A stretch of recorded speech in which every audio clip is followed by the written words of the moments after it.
Morning. So it's pretty early in the morning. I'm just down at the waterfront at Newbury Kayak and Canoe. Actually, it's close to noon.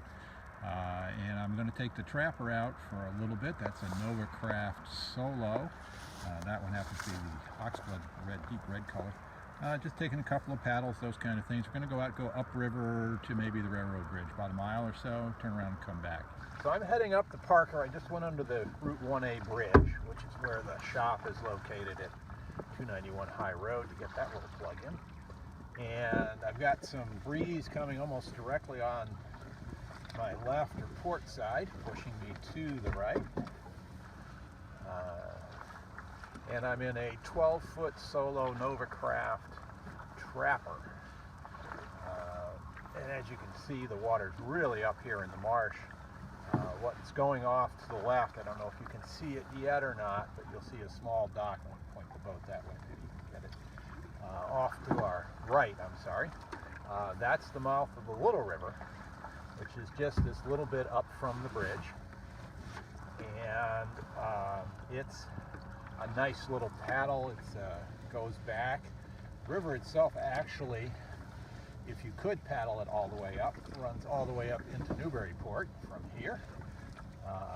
I've been maybe halfway up it. There's a couple of low bridges you have to watch that the tide's not too high, or you won't be able to get under them.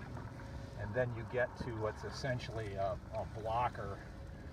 It's a very low-grade railroad crossing, and you'd have to portage across the rails to get by it. I wouldn't recommend that.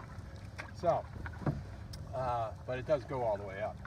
Straight in front of us here, this little knoll is what I like to call about the 100 feet or 100 yards of rocky coast of Maine. If you go up the Little River, then you'll see that. Boulders and twisty birches and all that kind of stuff that you get up in Maine. Anyway, we're not going to do the Little River right now. We're going to head up about a mile or so, and I won't be videoing the whole trip, to the railroad bridge, and maybe go up a little further depending how high I'm doing, to the fork where the Parker River forks off to the right and the Mill River starts, or actually ends, as it's a tributary. It comes in from the left-hand side. Okay, so a little bit of wind blowing, and I'm going to turn this over and turn the video off and focus on paddling. Alright, so we're up at the railroad bridge, parked in the weeds right now. The wind just died down, so you won't hear, hopefully, the rush. I'm a little bit blocked by the bridge itself. Bit of a slog to get up here, directly pretty much into the wind, or having it come off of just one side or the other of the bow direction. So towards the end, when the wind kicked up a couple extra miles an hour, I actually slid my weight forward off the seat and into a kneeling position at the bow thwart, or the thwart front of center, which is not a bad strategy if you're going into the wind, because what you want to do is have bow heavy so that the wind, as it goes by you, tends to blow the stern downwind, which points your bow upwind, which is the direction you want to go. So one of the things you'll pick up when you're canoeing is to use ballast and use your weight to trim the boat based on the conditions that you're out in. It was pretty successful. You know, you got to get it right, and I'm in a new boat, but we made it up here, which is good. I'm just going to kind of poke and then turn around and head back down to the shop, which ought to be a much quicker trip, because unless, like bicycles, you're always going into the wind and uphill. I should be going with the outgoing tide now, and also with the wind at my back. So it should be a pretty quick trip back down. Doing a little reverse cross back there to get me out of the weeds. I'm going to go across the front of the bridge on the downstream side of the railroad bridge. This is for the Newburyport line. Been ridden over this many a time when I was commuting down to Cambridge. Fortunately, something I don't have to do anymore. One of the other tricks when you're trying to deal with various conditions. You can see the wind pushing me to my right into this, whoa, bridge abutment, keep your strokes short. You'll have less tendency to turn the boat with a shorter stroke and keep them in front of you. And that will help you. You can see, well, maybe you can't, let me point the bow up. You know, we've got low section here. This one would be at this tide height. This first section would be interesting to try and get under. Hopefully you can see that. Just because you'd have to be trying to paddle up against that squeeze current and keeping your head down all at the same time. So this is definitely a go under the center span period. You can see it's a relatively new bridge in that it's not granite, it's cement. And you can see here probably the wind blowing by. Hopefully you can hear me. In fact, we even got just a couple of little white caps on the upside of the bridge. Yeah, let me see if I can spin us so you can see under the bridge and look up a bit. And you may be able to see those white caps going by. And we'll let the wind turn us all the way down. Just to give you some idea, again, you may be able to see, I can't quite tell from the camera angle, whether you can see the wind burst going across the water.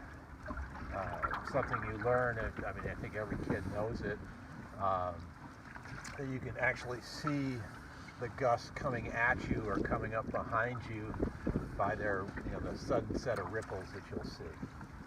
All right, now we're going down and turned around, heading back down towards the shop.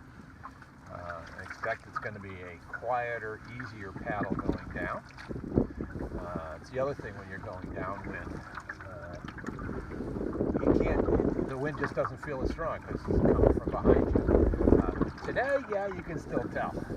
But there's a time, many a time out in the kayak and the canoes, I'll be working upwind and you can really feel it in your face and those kind of things. And then you turn around and it's like the air is still.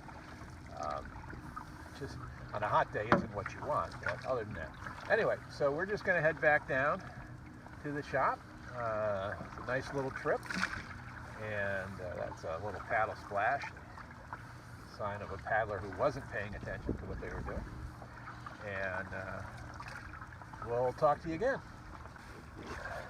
Turn the camera back on for a minute. I don't know if you can see the water going by, the wavelets heading down. Occasionally they'll get a little bit white.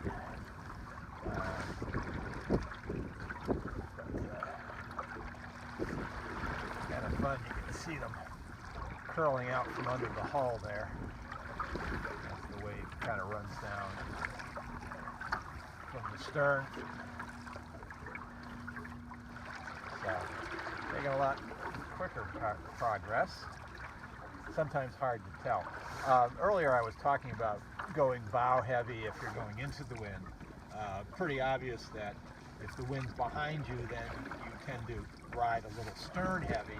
And for the same reason, you want the wind to help you point the boat in the direction you want to go. So if you're going downwind and you've got a little more weight in the stern, then the stern's going to stick. It's not going to turn as much.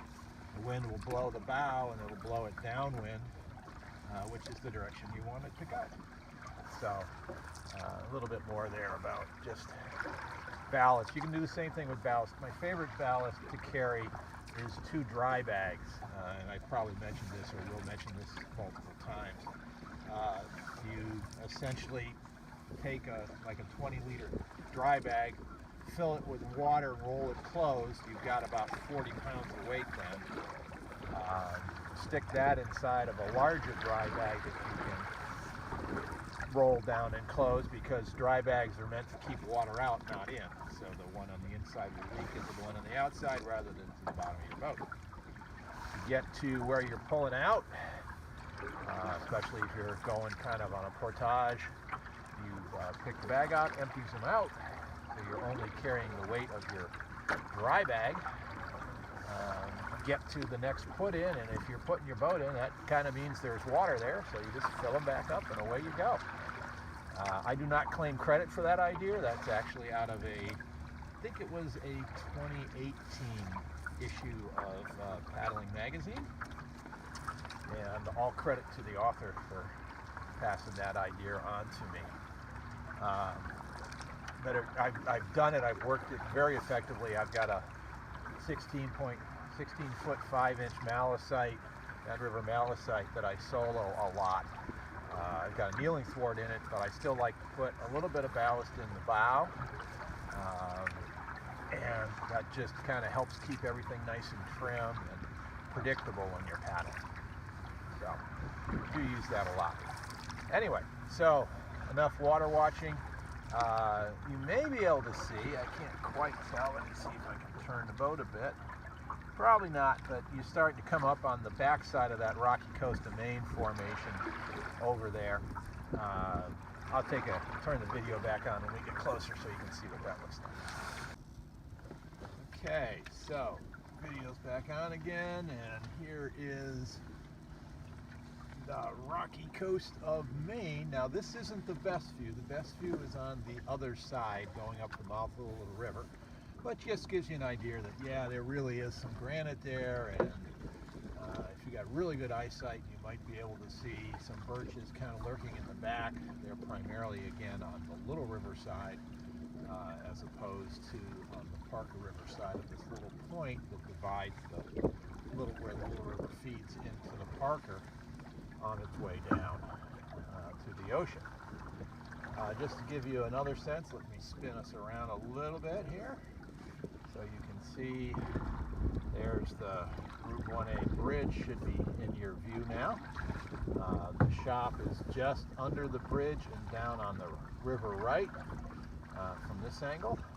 If you can see that line of trees under the bridge, and it's hard for me to tell from where I'm sitting whether you can or not, that's the backside of Plum Island. So we're about a mile from that backside of Plum Island, and then it's about another 4.5 miles or so down to out to Pavilion Beach, Great Neck, Little Neck area of Ipswich, and we're going to bang that buoy just for a second. Didn't quite side slip enough. Oh well. So anyway, so we're heading home. Can't really see the roof of the shop from here, but again, it's just on the other side of that bridge on the right side of the river. All right. Well, glad you were along so far. I may turn it back on when I get to the landing, so I can show you where that tide is right now. It's running out, as you can see this buoy that's right close here. You can see it's leaning downriver. So we're on our way out. Okay. Talk to you in a few.